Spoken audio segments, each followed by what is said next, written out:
இஸ்ரேலிய ஆக்கிரமிப்பு போர் அமைச்சரவையில் எடுக்கப்பட்டிருக்கக்கூடிய முடிவும் வடக்கு காசாவில் உளவாளிகளை கொத்தாக வேட்டையாடிய பலஸ்தீனிய போராளிகளும் ஆக்கிரமிப்பு படைகளுக்கு எதிரான தொடர்ச்சியான தாக்குதல்களும் ஈரானுக்கு எதிரான ஸ்னெப்பெக் பொறிமுறையை உத்தியோகபூர்வமாக அறிவித்த ஐரோப்பிய நாடுகளும் இன்னும் 30 நாட்களுக்குள் நடைபெறப் போகும் சம்பவமும் ரஷ்யா மற்றும் சீனாவினுடைய எச்சரிக்கைகளும் ஈரானினுடைய பதிலடிகளும் உயிரிழந்த இஸ்ரேலிய ஆக்கிரமிப்பு கைதிகளின் 2 உடல்களை இஸ்ரேலிய ஆக்கிரமிப்பு ராணுவம் மீட்டெடுத்துள்ளதா?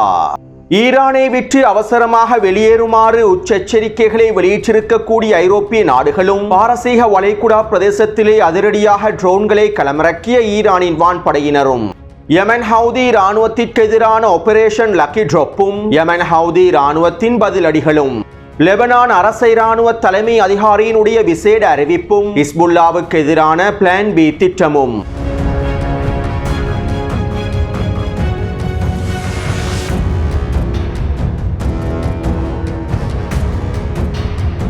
யமன் நேரப்படி நேற்று மாலை 6 மணி அளவில் இஸ்ரேலிய ஆக்கிரமிப்பு ராணுவம் யமனினுடைய தலைநகரான சனாவின் மேற்கு பிரதேசத்தை இலக்கு வைத்து உச்ச வான்வழி தாக்குதல்களை மேற்கொண்டிருந்தது. கிட்டத்தட்ட 15க்கும் அதிகமான போர் விமானங்கள் களமிறக்கப்பட்டு 10க்கும் அதிகமான வான்வழி தாக்குதல்கள் மேற்கொள்ளப்பட்டிருந்தன.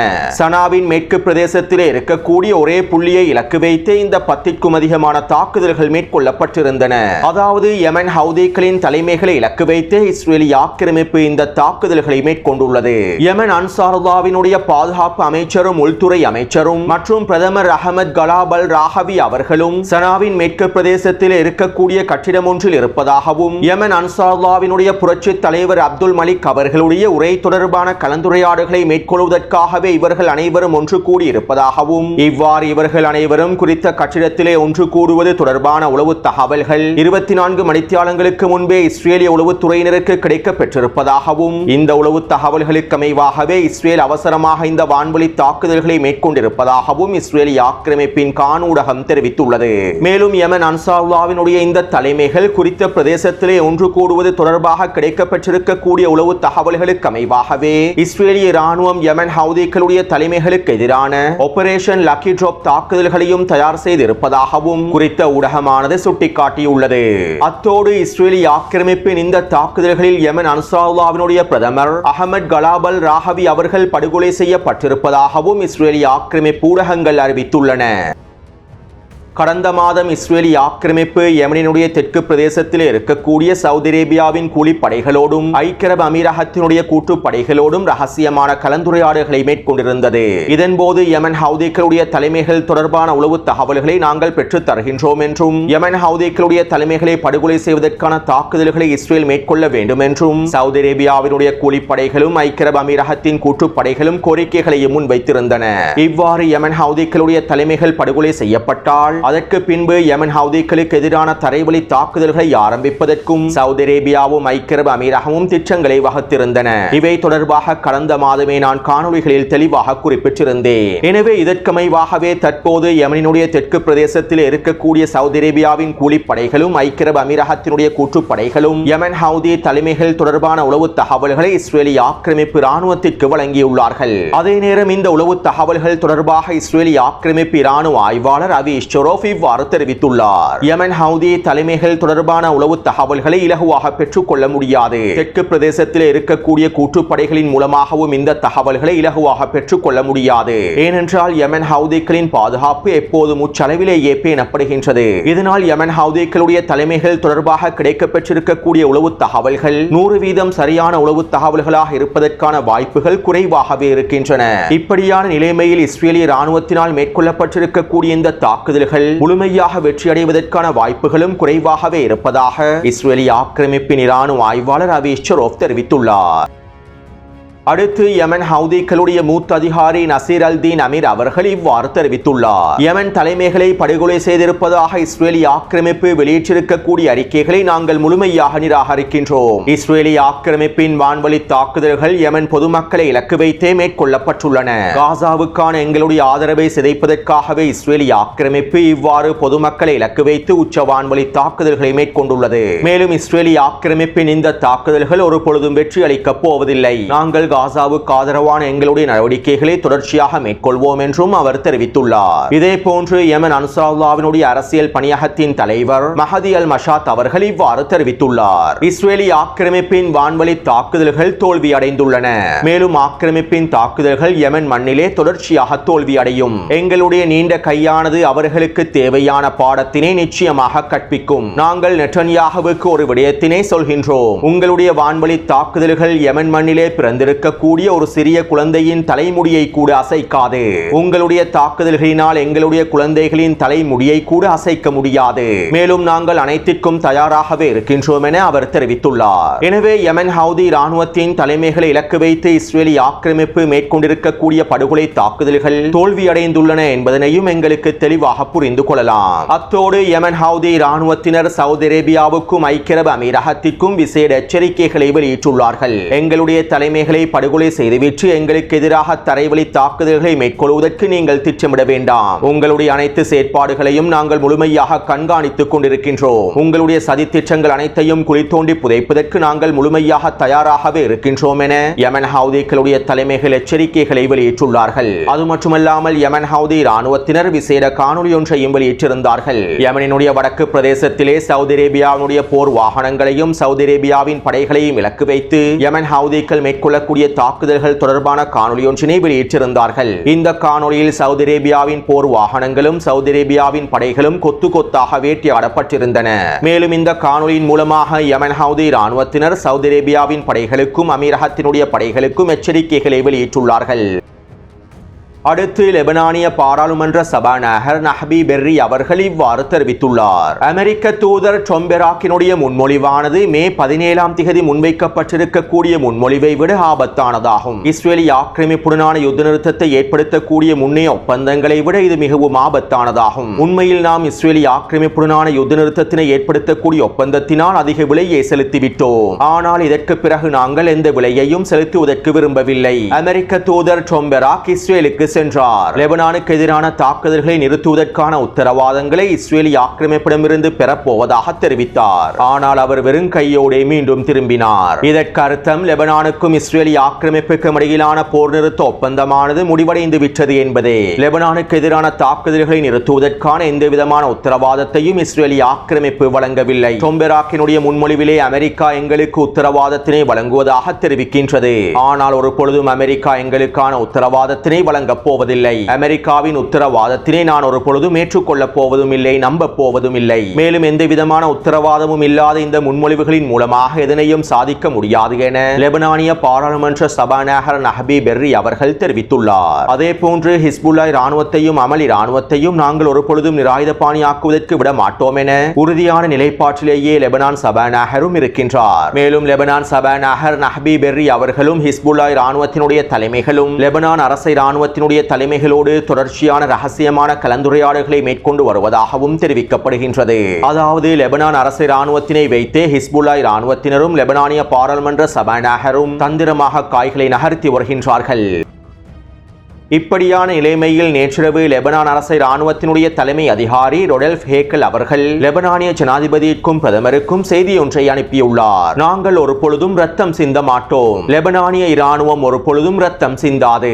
இதற்கு பதிலாக நான் என்னுடைய பதவியையே ராஜினாமா செய்து விடுவேன் என லெபனான் அரசு இராணுவ தலைமை அதிகாரி குறித்த செய்தியை அனுப்பியுள்ளார். அதாவது நாங்கள் ஒரு பொழுதும் ஹிஸ்புல்லாவுடன் உள்நாட்டு போரில் ஈடுபட மாட்டோம் என்றும் ஹிஸ்புல்லாவோடு உள்நாட்டு போரில் ஈடுபட்டு இரத்தம் சிந்த மாட்டோம் என்றும் இதற்கு பதிலாக நான் பதவியிலிருந்தே ராஜினாமா செய்து விடுவேன் என்றுமே லெபனான் அரசு இராணுவத்தினுடைய தலைமை அதிகாரி லெபனான் ஜனாதிபதிக்கும் பிரதமருக்கும் கருத்துக்களையும் செய்திகளையும் அனுப்பி வைத்துள்ளார். எனவே இந்த நிலைமையானது ஹிஸ்புல்லா இராணுவத்திற்கு ஓரளவு சாதகமான நிலைமைகளை ஏற்படுத்தியுள்ளது. ஹிஸ்புல்லாவுக்கு எதிராக நாங்கள் ஒரு பொழுதும் உள்நாட்டு போரிலே ஈடுபட மாட்டோம் என லெபனான் அரசு இராணுவ தலைமை அதிகாரி தெரிவித்திருப்பது லெபனான் அரசாங்கத்திற்கு மிகப்பெரிய சிக்கலாகவும் தடையாகவும் மாறியுள்ளது. அதே நேரம் ஹிஸ்புல்லா இராணுவத்தின் ஆயுதங்களை முழுமையாக கைப்பற்றுவதற்கு ஹிஸ்புல்லா நாங்கள் போரை ஆரம்பித்தாலும் பரவாயில்லை என்று கூறக்கூடிய தளபதிகளும் லெபனான் அரசு இராணுவத்தில் இருக்கின்றார்கள் என்பதும் குறிப்பிடத்தக்க விடயமாகும். அடுத்து இன்று காலை அமெரிக்க செனட்டர் லிண்ட்சே கிரஹாம் மிரட்டலான எச்சரிக்கைகளை வெளியிட்டுள்ளார். ஹிஸ்புல்லா அமைதியான முறையில் நிராயுதபாணியாக்கப்படாவிட்டால், எந்த குழப்பமும் விளைவிக்காமல் ஹிஸ்புல்லா நிராயுதபாணியாக்கப்படாவிட்டால், நாங்கள் ஹிஸ்புல்லாவுக்கு எதிராக பிளான் பி திட்டத்தினை நடைமுறைப்படுத்துவோம். இராணுவத்தை கொண்டும் எங்களுடைய அனைத்து சக்திகளை பயன்படுத்தியும் ஹிஸ்புல்லாவை நிராயுதபாணியாக்குவதற்கான உச்ச வேலை திட்டங்களையும் இராணுவ நடவடிக்கைகளையும் மேற்கொள்வோம் என அமெரிக்க செனட்டர் லிண்ட்சே கிரஹாம் தெரிவித்துள்ளார். அதாவது இங்கு கவனிக்கப்பட வேண்டிய மிக முக்கியமான விடயம் என்னவென்றால், ஹிஸ்புல்லாவுக்கு எதிராக லெபனான் அரசை இராணுவத்தினை களமிறக்குவதாக அவர் தெரிவிக்கவில்லை. பொதுப்படையாக இராணுவத்தினை களமிறக்குவதாகவும் தங்களுடைய சக்தியை முழுமையாக பயன்படுத்துவதாகவுமே தெரிவித்துள்ளார். இவருடைய இந்த கருத்துக்களுக்கான உண்மையான அர்த்தம் ஹிஸ்புல்லாவை நிராயுதபாணியாக்குவதற்கு அமெரிக்க இராணுவத்தினை லெபனானுக்குள்ளே களமிறக்குவதாகும். அமெரிக்காவின் ஒட்டுமொத்த சக்தியையும் பயன்படுத்தி லெபனானுக்குள்ளே களமிறங்கி ஹிஸ்புல்லா இராணுவத்தினை நிராயுதபாணியாக்குவதற்கான பிளான் பி திட்டத்தினை நடைமுறைப்படுத்துவதாகும். எனவே இது எவ்வாறு இருப்பினும் ஆக்கிரமிப்பாளர்களை புதைப்பதற்கு லெபனானினுடைய கல்லறைகள் தயாராகவே இருக்கின்றன.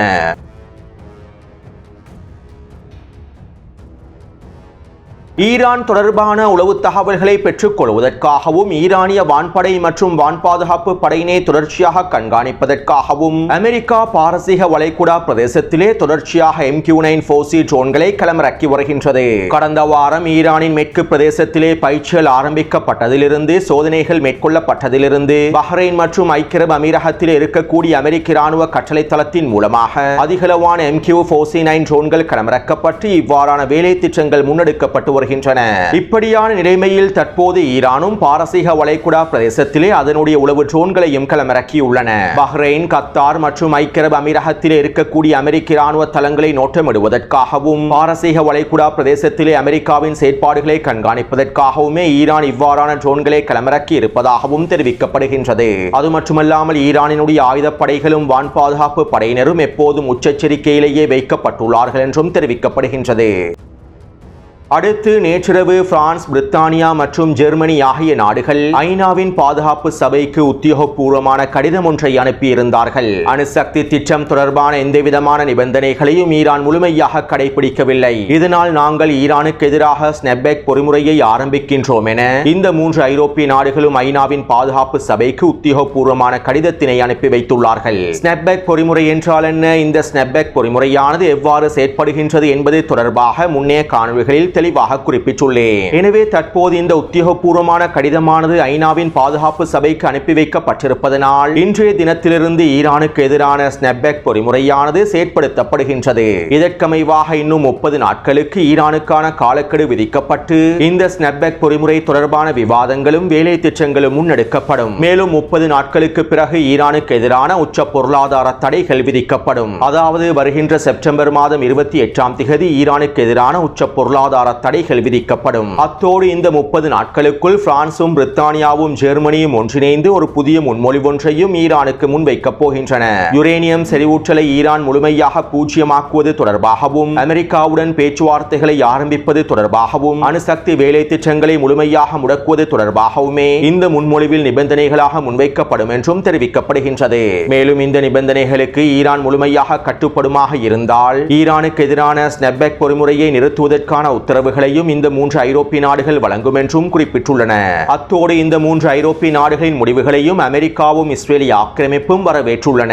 ஈரானின் அணுசக்தி திட்டங்களை முழுமையாக முடக்குவதற்காக ஸ்னெப்பெக் பொறிமுறை செயற்படுத்தப்பட வேண்டும் என்றும், ஸ்னெப்பெக் பொறிமுறையை செயற்படுத்துவதன் மூலமாக ஈரானுக்கு உச்ச அழுத்தங்களை வழங்கி உச்ச பொருளாதார தடைகளை விதித்து ஈரானிய அரசாங்கத்தை எங்களுக்கு முழுமையாக நசுக்கிவிட முடியும் என்றும் இஸ்ரேலிய ஆக்கிரமிப்பின் வெளியுறவுத்துறை அமைச்சர் தெரிவித்துள்ளார்.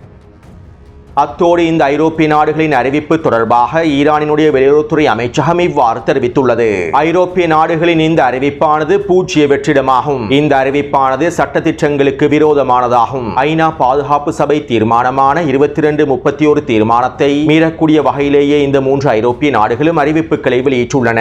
அத்தோடு இந்த 3 நாடுகளினாலும் முன்வைக்கப்பட்டிருக்கக்கூடிய நிபந்தனைகளை ஈரான் ஒருபொழுதும் ஏற்றுக்கொள்ளப் போவதில்லை. யுரேனியம் செறிவூட்டலை பூஜ்யமாக்குவதற்கான நிபந்தனைகளை ஈரான் ஒருபொழுதும் ஏற்றுக் ஏற்றுக்கொள்ளாது. மேலும் இந்த நடவடிக்கைகளுக்கு எவ்வாறு பதில் வழங்க வேண்டும் என்பதும் எங்களுக்கு நன்றாகவே தெரியும். ஈரானுக்கு எதிராக உச்ச பொருளாதார தடைகள் விதிக்கப்பட்டால் நாங்கள் NPT ஒப்பந்தத்திலிருந்து முழுமையாக விலகிவிடுவோம். மேலும் எங்களுக்கு தேவையான அனைத்தையும் நாங்கள் முழுமையாக செய்து முடிப்போம் என ஈரானிய வெளியுறவுத்துறை அமைச்சகம் தெரிவித்துள்ளது. அதே போன்று ஐரோப்பிய நாடுகளுடைய இந்த தீர்மானங்களுக்கு எதிராக ரஷ்யாவும் சீனாவும் கண்டன அறிக்கைகளை வெளியிட்டுள்ளன.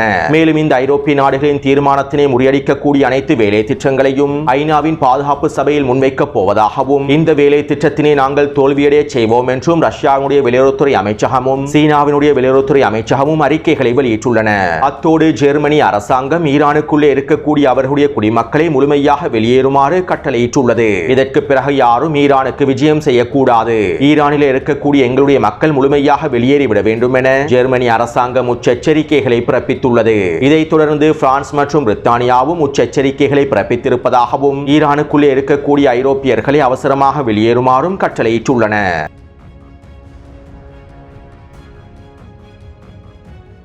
நேற்று மாலை இஸ்ரேலிய ஆக்கிரமிப்பு இராணுவ தலைமை அதிகாரி எல் ஜமீரினுடைய வீட்டுக்கு முன்னால் ஆர்ப்பாட்டங்கள் நடைபெற்றிருந்தன. மேலும் எல் ஜமீரின் வீட்டை இலக்கு வைத்து கற்களாலும் தாக்குதல்கள் மேற்கொள்ளப்பட்டிருந்தன. ஹமாசுடனான பகுதி ஒப்பந்தத்திற்கு இராணுவ தலைமை அதிகாரி எல் ஜமீர் சம்மதத்தினை வழங்கி இருப்பதனாலேயே இந்த ஆர்ப்பாட்டங்கள் நடைபெற்றிருப்பதாகவும் தெரிவிக்கப்படுகின்றது. அதாவது பென்கோவிர் மற்றும் ஸ்மோட்ரிச்சினுடைய ஆதரவாளர்களே இராணுவ தலைமை அதிகாரிக்கு எதிரான இந்த ஆர்ப்பாட்டங்களையும் மேற்கொண்டுள்ளார்கள். அடுத்து நேற்றிரவு நடைபெற்ற போரமைச்சரவை கூட்டத்தில் காசா மனிதாபிமான உதவிகளை நிறுத்துவது தொடர்பாகவும் மனிதாபிமான போர் நிறுத்தத்தை முடிவுக்கு கொண்டு வருவது தொடர்பாகவும் விவாதங்கள் முன்வைக்கப்பட்டிருந்தன. அத்தோடு இந்த விவாதங்களை தொடர்ந்து காசாவுக்கான மனிதாபிமான போர் நிறுத்தத்தினை நிறுத்துவதாக இஸ்ரேலிய ஆக்கிரமிப்பு போர் அமைச்சரவை அறிவித்தது.